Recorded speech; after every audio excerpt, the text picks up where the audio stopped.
Images about World War III and its potential impact have been in development since the end of the Second World War more than 60 years ago.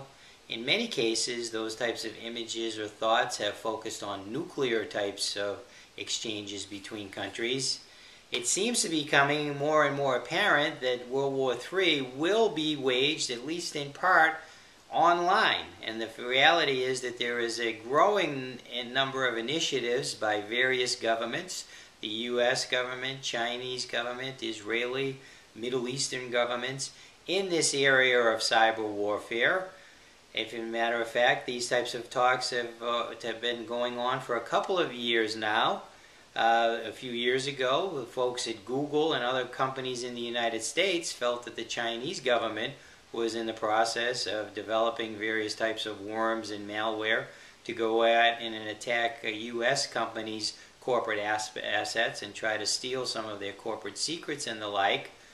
Since then, it's become clear that the Obama administration has worked with the Israeli government to develop some types of cyber malware that was aimed at Iran and trying to slow down its nuclear developments or its nuclear plans. And recently, Kaspersky Labs has found that there is a large worm called the Win32 flame, and it has hypothesized that it was also developed by a government agency and has been in availability or been out there for at least a few years now. The reality is these new types of malware are much more sophisticated and potentially much more damaging than some of the traditional malware we've seen developed by hackers as well as folks who are in organized crime. These types of malware are much more difficult to detect and also much more difficult to try to come up with an antidote for. Consequently, it looks as the world continues to evolve, the use of cyber warfare is going to become more common between nations that are not in agreement.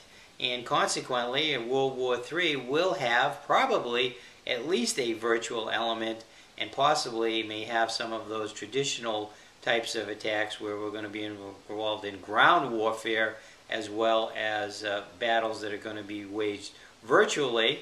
And the potential impact of these is unknown at this moment, but it certainly could be as damaging or perhaps much more damaging than some of the traditional attacks, in the fact that it can be in a situation where it will wipe out things like power systems and potentially things like the national grid or other types of communication, or possibly the internet itself or a country's use of the internet quickly and expeditiously, and consequently create a lot more problems than traditional warfare. So the war may be over in an internet instant rather than some of the traditional time frames that we've seen among warring nations.